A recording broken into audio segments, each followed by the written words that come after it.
Korang jenis kaki travel tapi tak nak bawa extension wire yang besar-besar sangat, nak bawa yang jimat space punya, korang pakai extension wire daripada Orico ni. Saiz dia memang kecil dan compact dan warna dia memang sangat cantik. Korang nak bawa pergi balik kampung ke, nak pergi hotel ke, memang kena ada satu extension wire macam ni. Tak adalah lagi lah korang berebut-rebut nak pakai plug. Dia ada getah dekat bahagian depan dia ni, so korang bolehlah buka macam ni.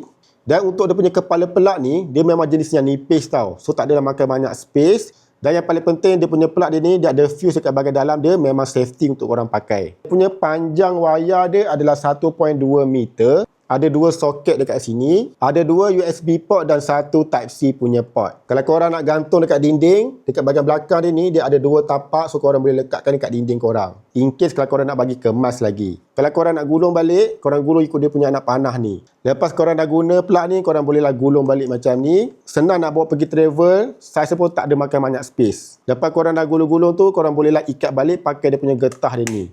Memang smart dia punya design ni. Saiz kecil macam ni, kalau setakat nak letak dalam beg tu, tak adalah banyak makan space. Cuma dia punya harga dia mahal sikit, tapi memang sangat berkualiti.